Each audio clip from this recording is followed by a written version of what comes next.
This is Liz next, and I'm Electra Porzel.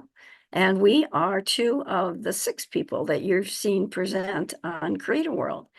And I know you might have heard the story before, and maybe you haven't, but I'm going to tell you anyway.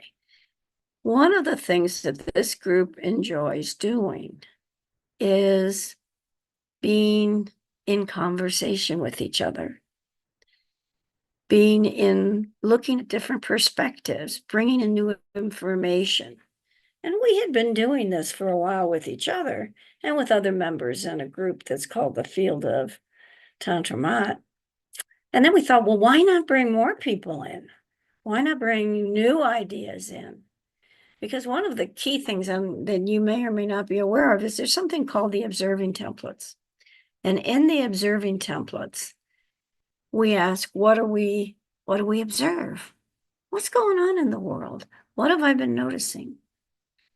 And then you ask yourself the question of, well, what am I present to, or what am I present to being when I have this observation? So what it does for people, and this is what happens in the conversations that we have, is we go inside to take a look at the connections between what we observed, what the topic we're discussing, whatever it is we're seeing in the world, and what's happening internally. What are the connections? What are the thoughts? What are the observations? And what you see that happening when you have it with two people, it expands the field of conversation, right? It's no longer just my outside perspective. It is also my internal perspective sharing with whoever I'm in conversation with. So sometimes you'll see four of us, sometimes you'll see three, sometimes you'll see two. But in any of those cases, we are moving beyond our own personal perspective, sharing our internal experience and thinking and feelings and responses to the discussion. And then the next thing at the observing exercise, it says, what does that open me up to? So all of a sudden you're going like, well, okay, I'm observing that it's sunny outside. So what does that have me be present to?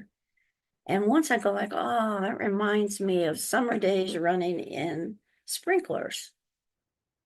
And then I would say, what does that open me up to?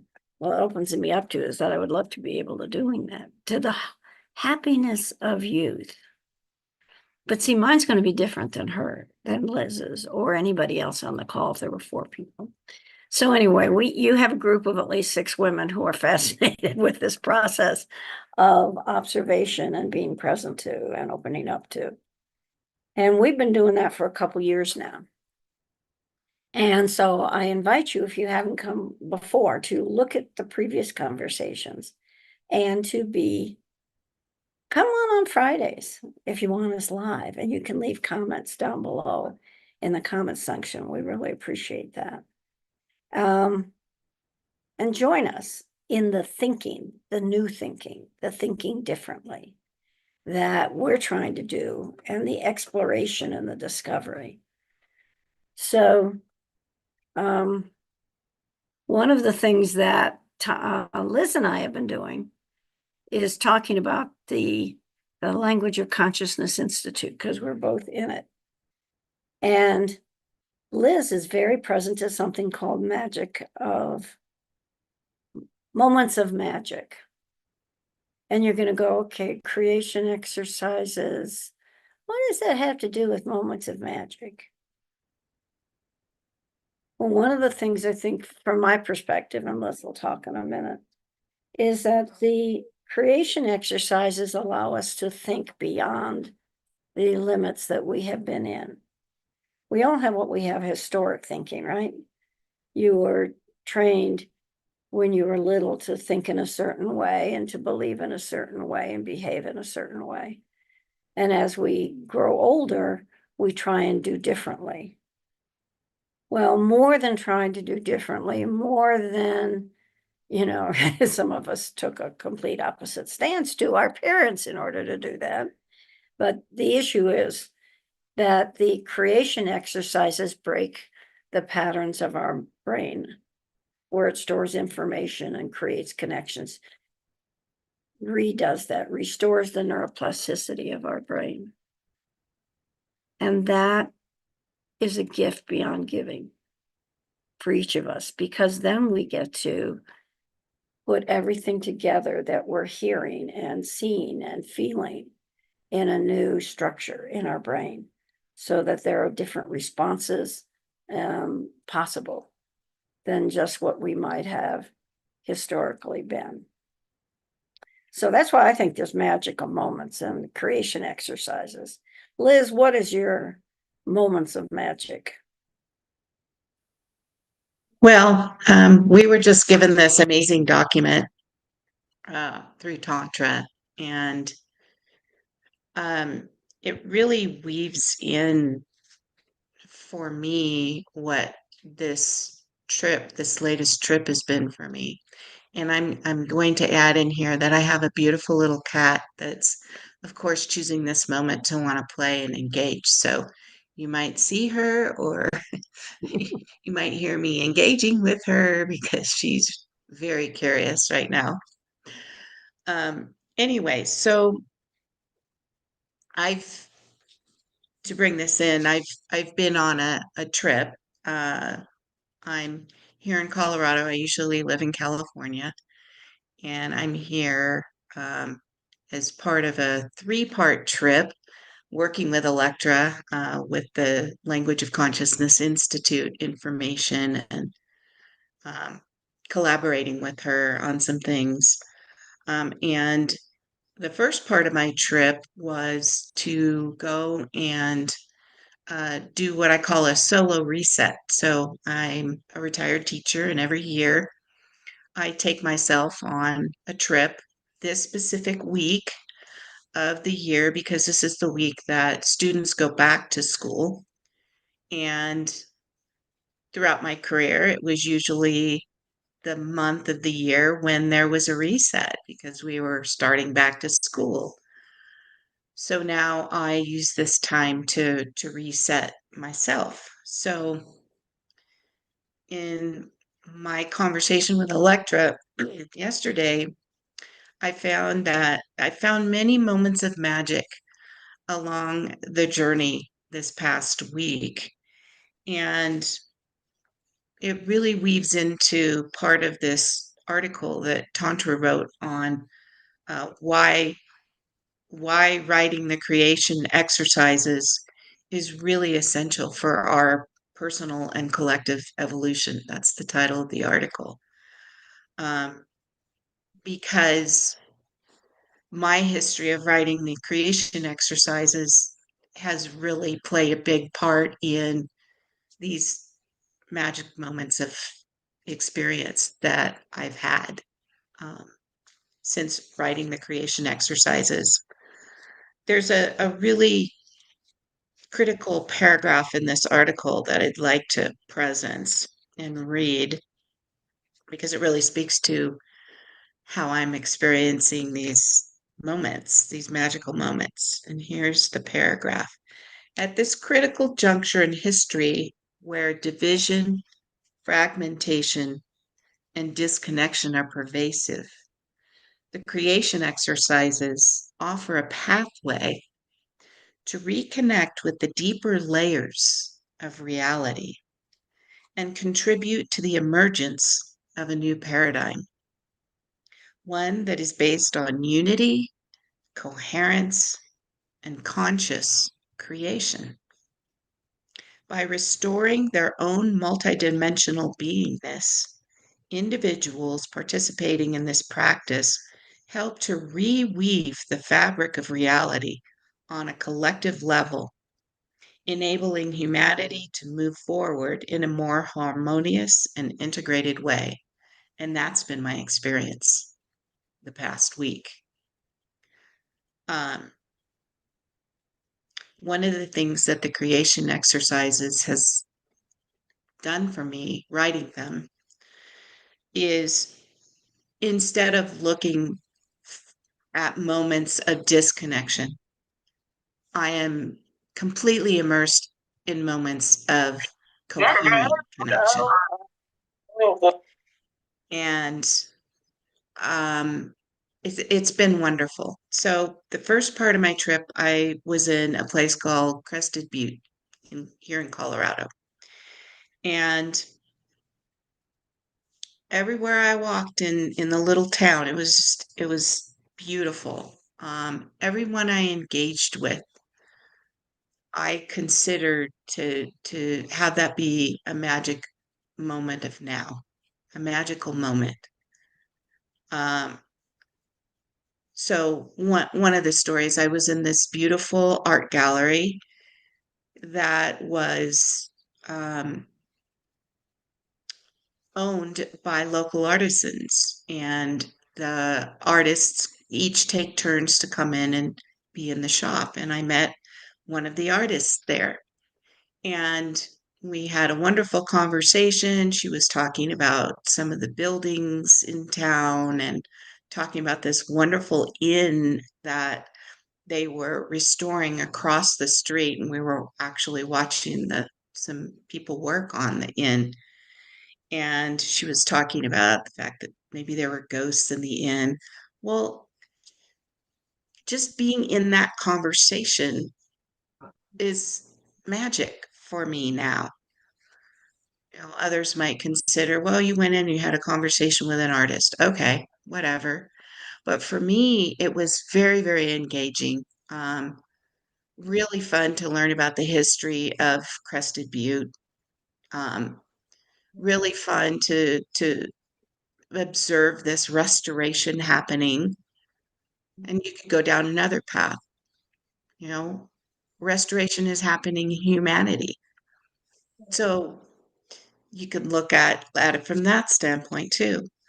Another magical moment that happened with this woman is she knows someone in Northern California and gave me the name of a beautiful inn. And I said, okay, well, that'll be my location for my next solo reset next August. So my conversation with her opened up a new possibility. It says individuals participating in this practice help to reweave the fabric of reality. So this new possibility opened up. Had I not been in the practice of writing the creation exercises almost daily, um, I may have been in the conversation differently and observed what I was present to differently than what I did with this woman, with this artist. I then went to a little bookstore that was just magical. I found some new books for my students. I also took a couple of the books and I read a couple of the stories on live on YouTube, and it's under uh, the title "Me, Myself, and I," and uh, I'm just in there reading these little stories that are so sweet and about kindness. This is all as a result of opening up new neural plasticity in my own brain. Okay. Looking for new possibilities and new opportunities. And by being in each one of these new experiences, I'm helping to weave in that new paradigm, that new reality where exchanges with other humans become magical and full of happiness, kindness, gratitude. I know it sounds Pollyanna, but this is life now for me, This myself, is and like I, what life can be.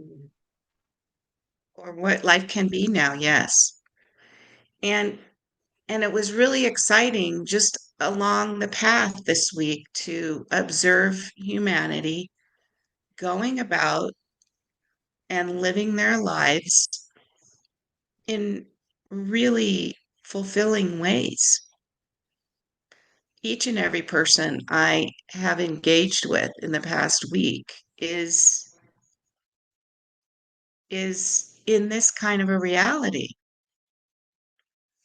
And so it's been really encouraging and fulfilling, um, to be out here in humanity in a place that's different than my own home, and to be observing how people are very intentionally going about, um,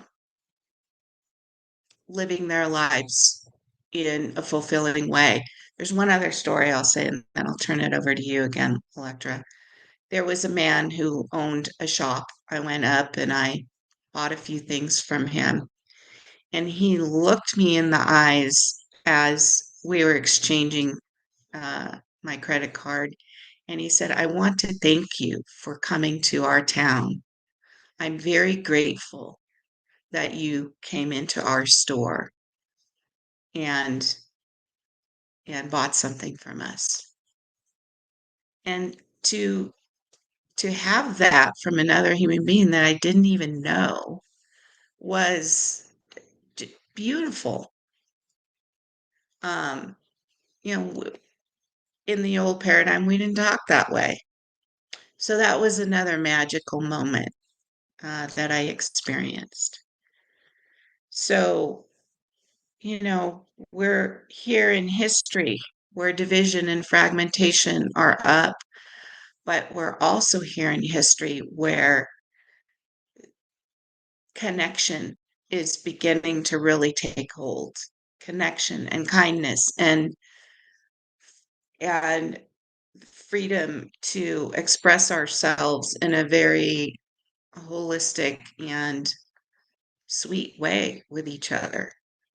Rather, I mean, the man could have just not said anything, could have, you know, said thank you, but he was very engaging and grateful that I was there. I mean, that meant a lot to me. I didn't buy much. I think it was under $10, but there he was, you know, very grateful. So I don't know what pinged for you, Electra, but I'll I'll turn it over to you. Well, it brought me back to a time when we would stand in line in a store and all have conversation with each other, right? But now, well, sometimes you have to be careful if you want to start conversation because there's more divisiveness, separation going really active. And then a lot of people on their phones. So we all have to make the choice about what we want to be present to in the world.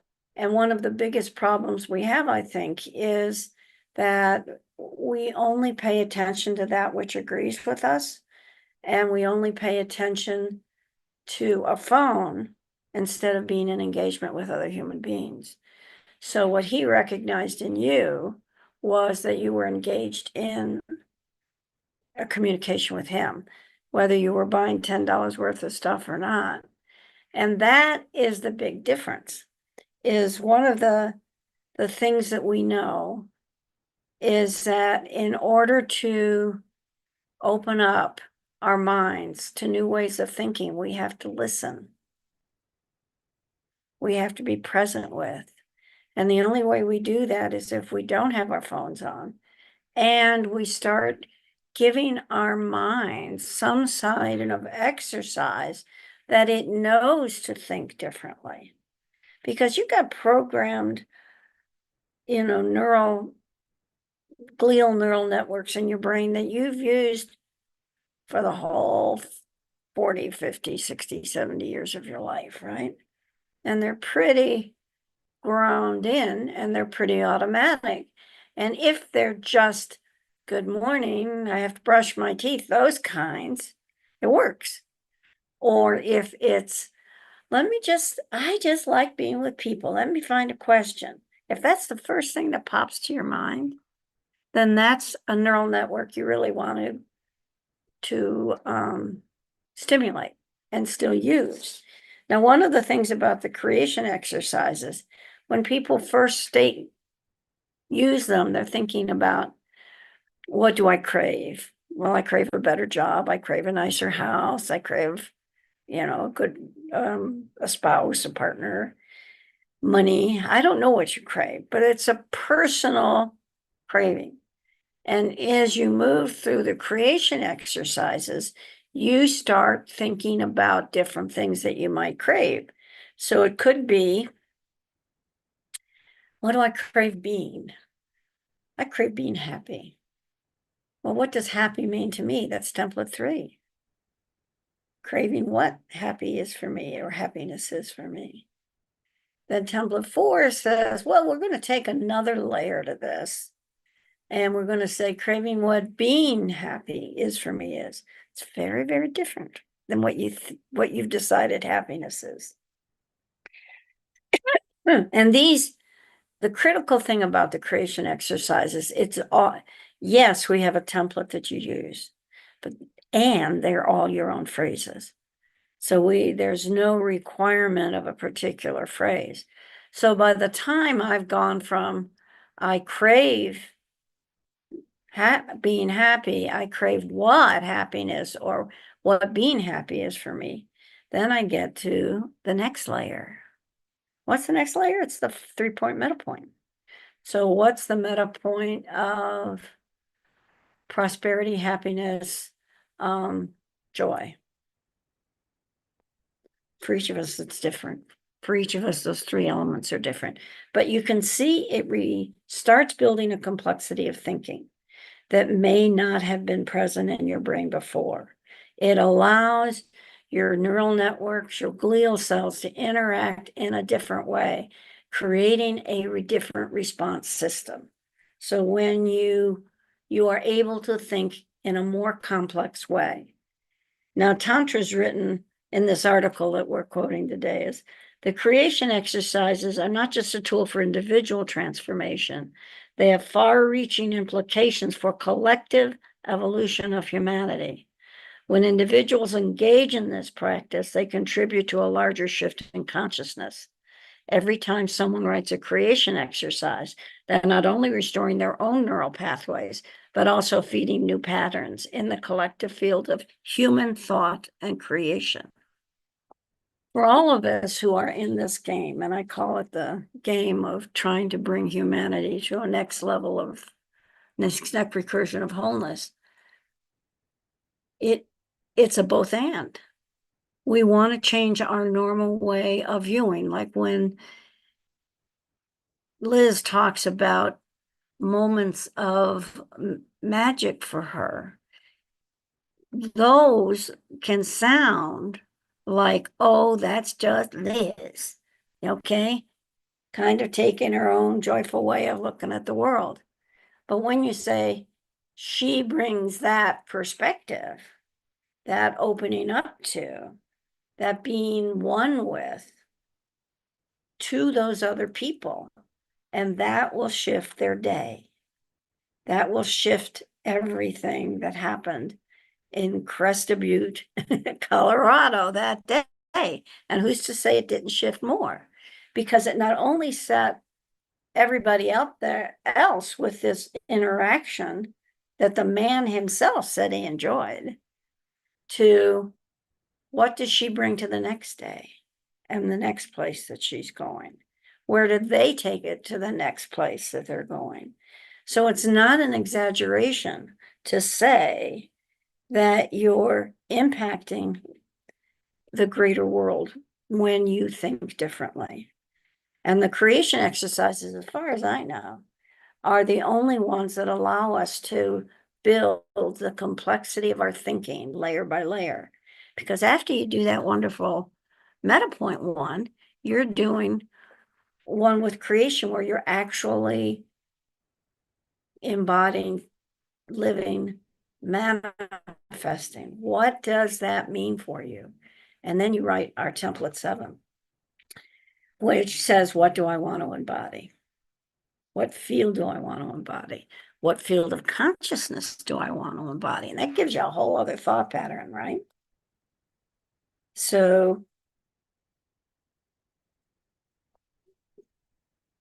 I can't tell you how important it is. I know for those of you who have written the creation exercises, you realize how they have opened you up to the greater depths of your own wisdom, opened you up into greater connection with creation. You may call creation God, goddess,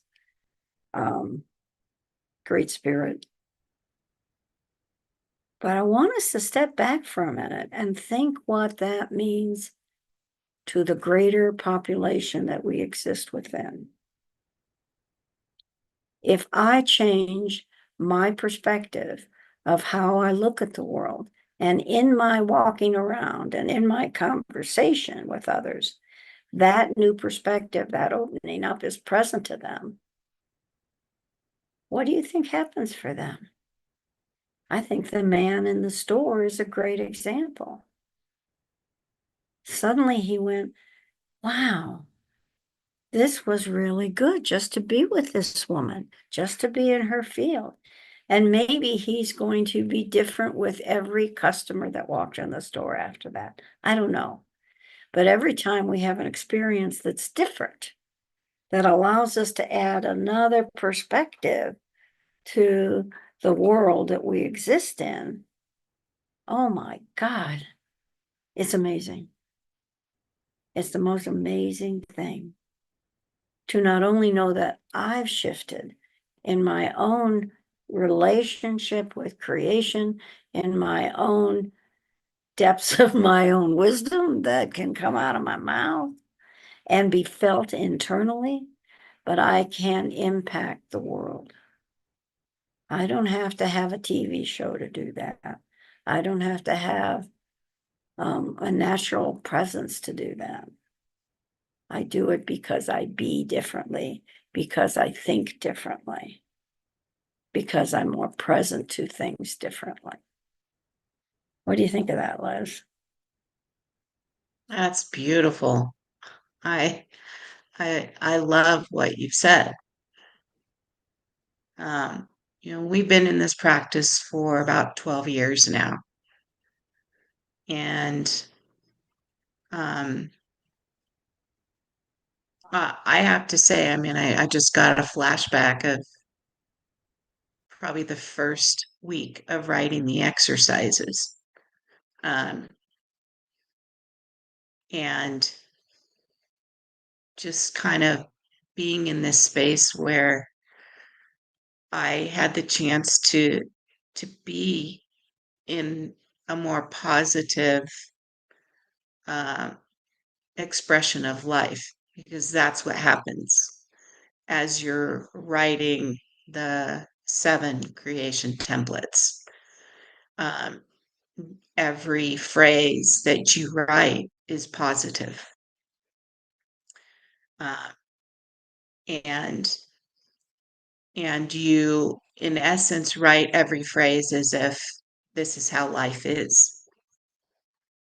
So Electra was using happiness, craving happiness.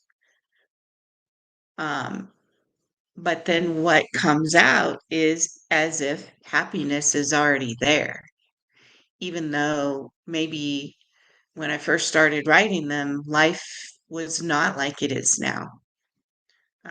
There was a lot of trauma in my life when I first started writing these. And then I started to realize, wow, I can see how, for me, this is almost a life and death thing. I always tell people writing the exercises is like eating your veggies or taking your vitamins. It is that fundamental to being the human that you came here to be. Uh, so there's another paragraph here that speaks to also what Electra was talking about. It says the creation exercises offer a unique opportunity for creative freedom.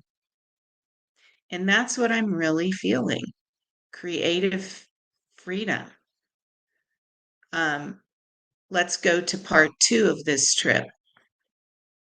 Part 2 was going to a center um, that I'm affiliated with and Electra's affiliated with through the eco community of Domenher, which Domenher is in Italy. We're both initiates in Domenher, and there's a center here in Boulder, Colorado. And so part two of the trip was for me to do this project that I had been wanting to do for a couple of years now, which was to go into the basement of the center and paint a cement wall. The wall was raw and I painted it white. And you could say, oh wow, there you were 2 days. That was hard work painting this wall. And again, it was moments of magic for me because, this is how I live. So I'm just going to be raw here. The wall came alive for me. The wall became a being, so to speak. I was in relationship with the cement. And you look at cement, it's got a lot of holes in it. Thank goodness, because otherwise it would crack, right? It would crumble. And there I was feeding the wall with liquid, which it really needed. And I could just feel how it took in the liquid and just loved it. So there was this kind of back and forth relationship with me feeding the wall with this beautiful white paint. Um, where others outside might say, "Oh my gosh, you got paint all over you." I mean, I'm still taking paint off of me and whatnot. But there was just this beautiful weave of the activity and the flow of the paintbrush going back and forth. That's very therapeutic for me. There was also the beautiful activity of the organization of the painting process, which this time was really fun. Okay, most painters would say taping off and cutting in and doing that process is fun.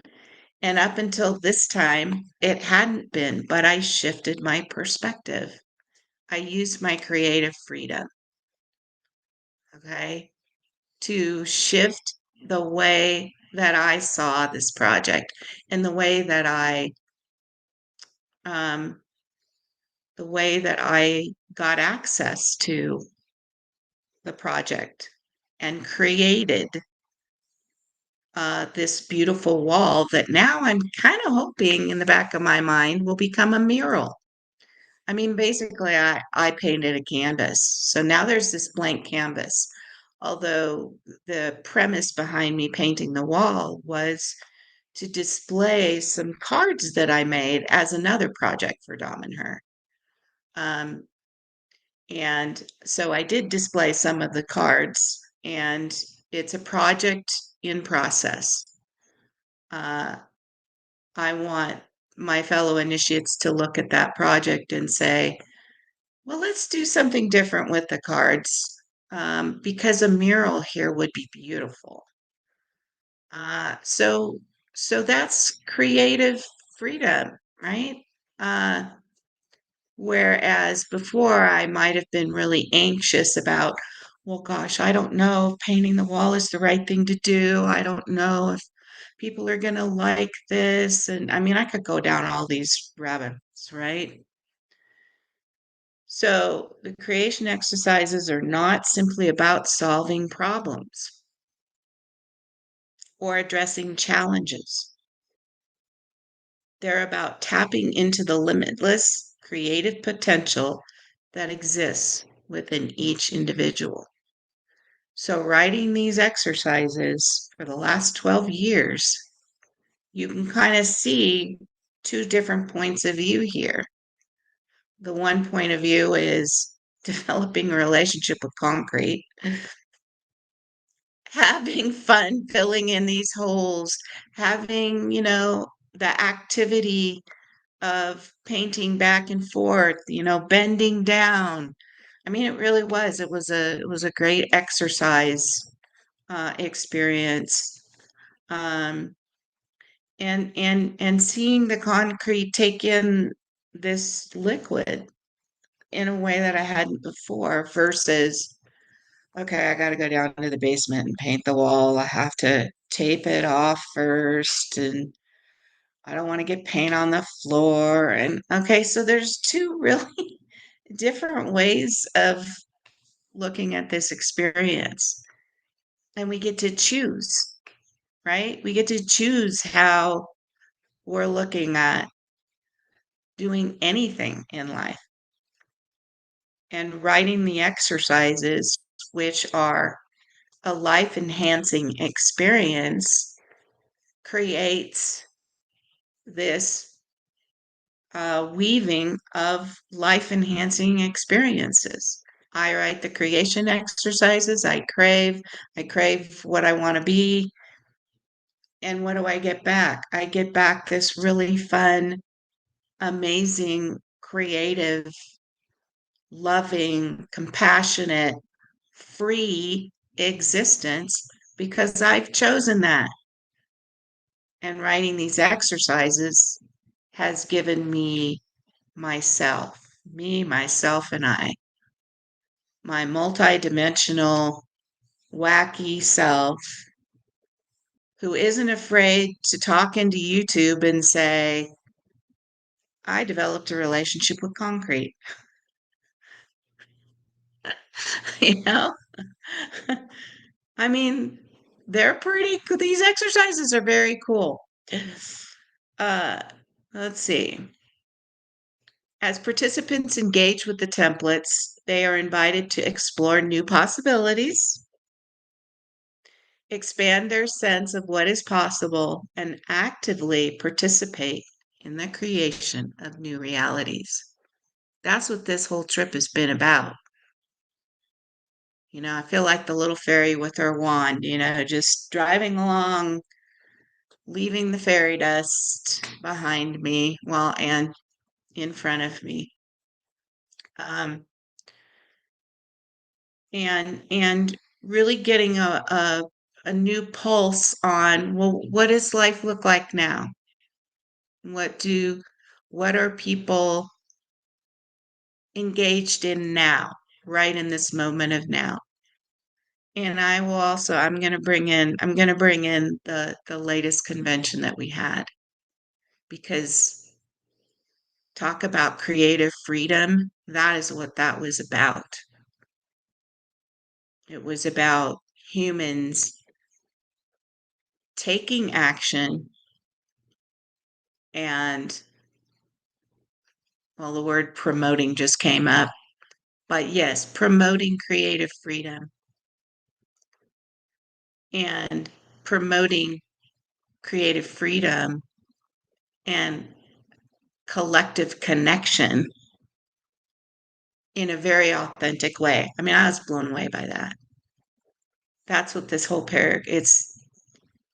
I saw people tapping into the limitless creative potential that exists in each individual. That's what I observed and was present to. And who's to say that a collective group of us that are writing these creation templates didn't provide the field within which that could happen last night? Who's to say? Um, and then it says here, in a world where creativity is often stifled by rigid systems and structures, the creation exercises offer a powerful antidote.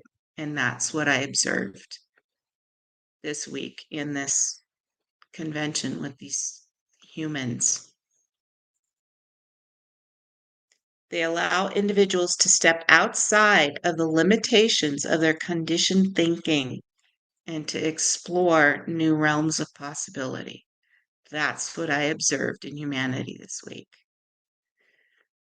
This freedom to create is essential essential for personal growth and the collective evolution of consciousness.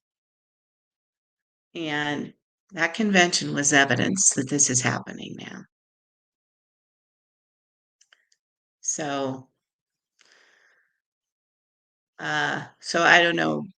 I'm going to say over to you, Electra. I'm steeped in this now. I can't. I mean, I can't say enough about how moving through life in this way, through this perspective, it's just magic. Um, and so I implore anyone who finds uh, this transmission that we're transmitting today to be observing your life and saying, well, how could I look at this situation differently rather than solving a problem? Um, what's the possibility of what I could create as a result of observing this way? And it's to get into a different frame of mind, is what you really were pointing out, Liz, because it is almost pervasive that people are kind of negative, right? They're pessimistic. They're going, and we have some real stuff that we can be pessimistic about, I guess. You know, you pay more at the grocery store. You can't buy a house because all sorts of things cost more or harder. And when we live in a world where we're thinking everything is in opposition, it makes everything that we do more difficult because you almost assume you're going to be in opposition. But if you take a normal day that you do and you go like, okay, I've got to get up, got to get the kids ready, got myself ready for work. And then you go into the workplace, your attitude shifts, can shift how that day goes. And how do we get a different attitude is to, I know it sounds trite, but one of the things is to regularly write your creation exercises. One of the things that the observing template can be used for is, you know, when you have that running thing in your brain, and you can't get rid of it. The observing exercise can help you break that cycle so that you don't go into the rest of your day or the conversation or the meeting with a in your brain. And that's a real practical thing that we use the creation exercises for, particularly the observing template. The other thing is we go like, well, what is it that I really want in the world? Maybe I don't know what I crave. Yeah, an apartment would be nice, or yeah, that might be nice, but I'm not so sure. But if you write an observing about what you're thinking or feeling, sometimes out of that comes the craving because you start deep enough. And so we're talking not about, yes, it's an individual exercise that you write. You're the one who comes up with the phrases. And the more regularly you write them, the more you're helping your brain create more complex thinking patterns. But I'm thinking of what I'm reminded of is that for a lot of us who have been in the spiritual movement, we're always thinking of how am I evolving in my mind, in my body, and my spirit, right? It's always the three. And one of the things in this article that we're kind of talking from today is a reference to that. She says, the creation exercises provide a holistic pathway to integrating body, mind, and spirit. The layered structure of the templates helps individuals align these aspects of themselves, bringing them into coherence with a larger field of creation. Through this practice, individuals not only expand their cognitive and creative capacities, but also restore balance and harmony within themselves, allowing for more integrated and fulfilling experience of life. Don't you? We all want that? We want this to be a joyful experience. And even if we don't have much money or we've got things going on in the family, if we can tap into the joyful experience of this life, it makes everything easier. If we can tap into being connected with others about what enriches us. And that's the reference that Liz made back to the convention this week. Spent the whole time talking about values, freedom, joy, connection, having the need for all of us to respect one another and listen to one another and co-create together. Very positive messages. I was going like, okay, everything I do fits in this.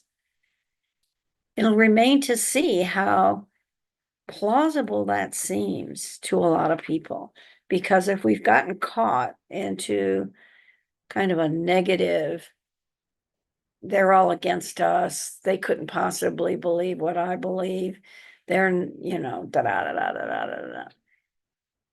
It makes it hard to go beyond that when it's in our thinking.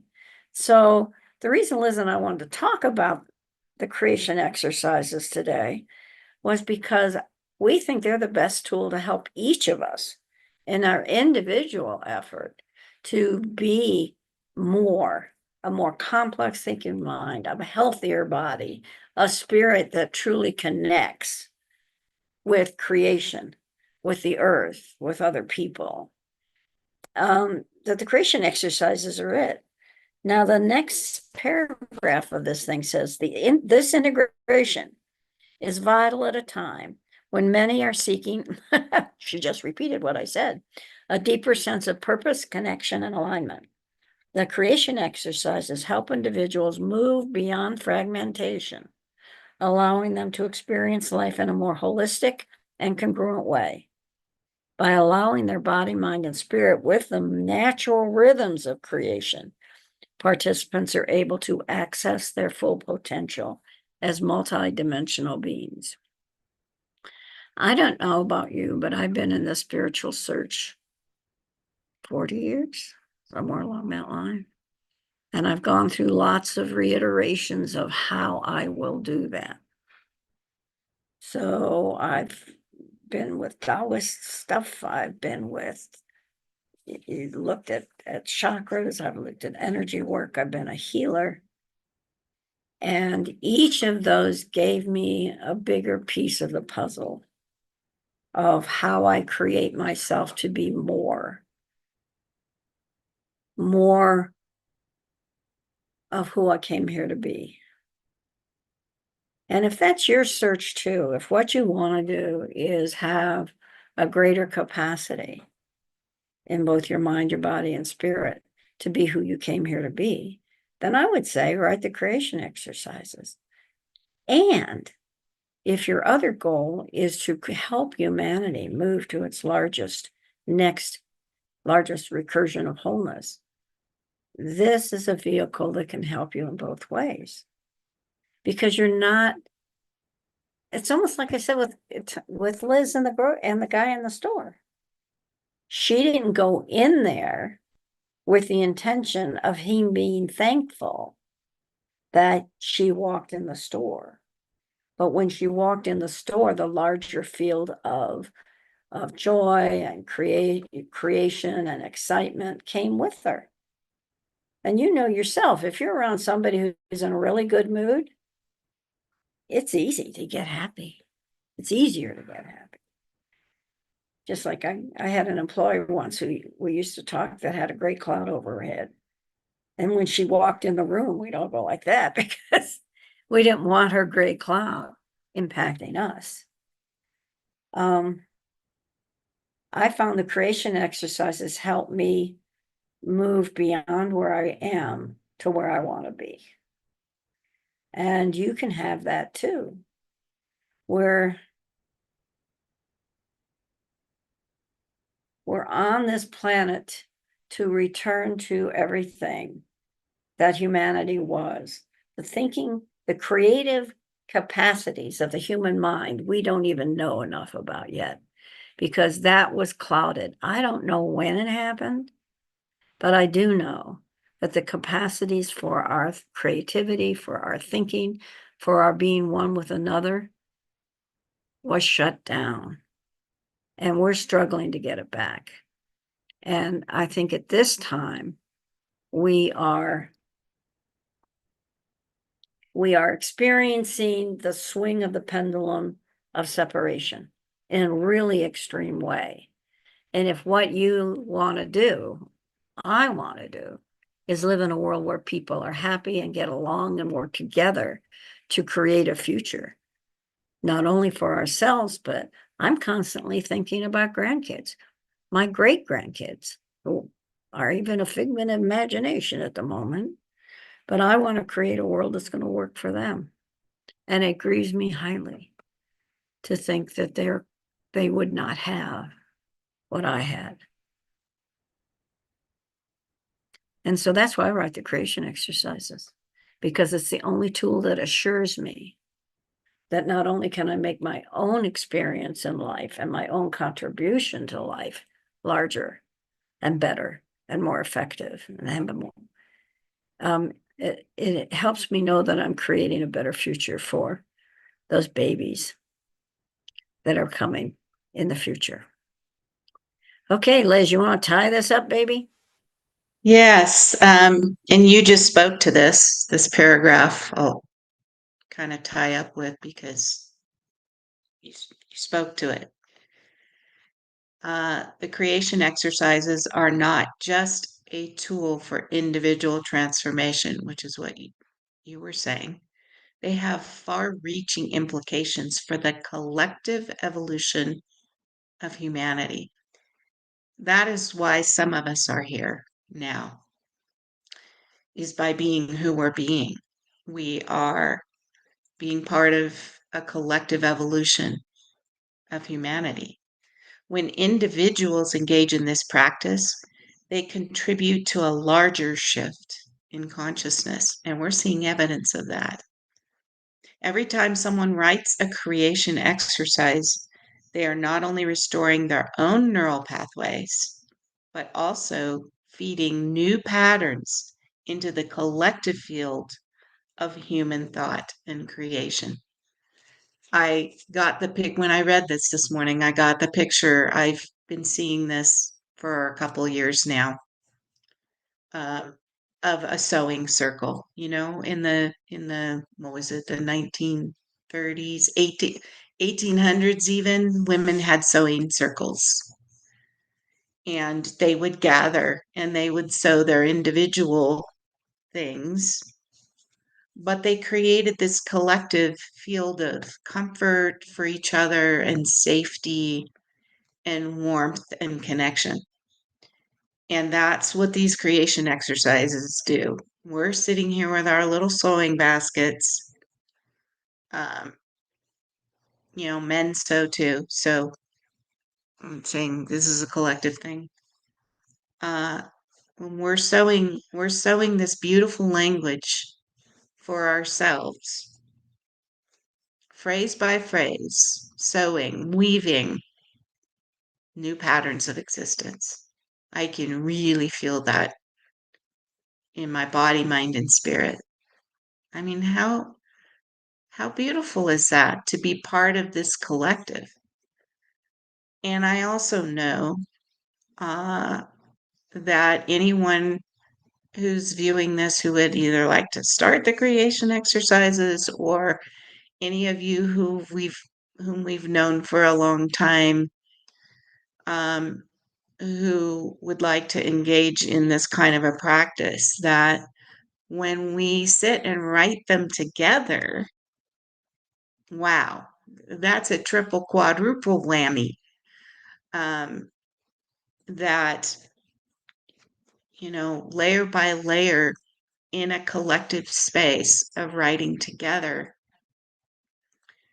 think about how many mountains we can move, and think about how we're shifting the larger collective of consciousness,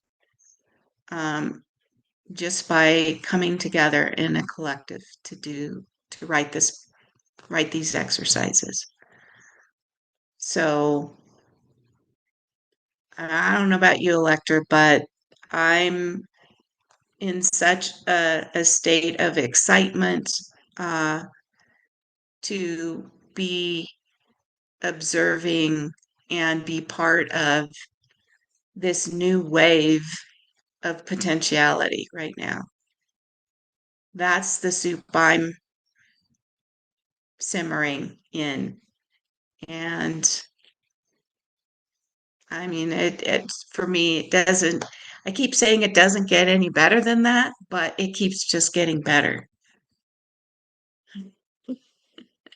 You can always enhance your soup, right? You can always enhance your soup. Isn't that the name of the game? That we can always enhance our soup. We can always be more of the person that we felt we were came here to be.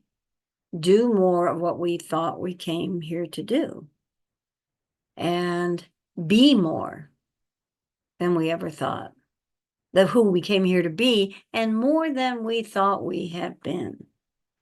It is in this gradual shifting of capacity, of our stamina, of our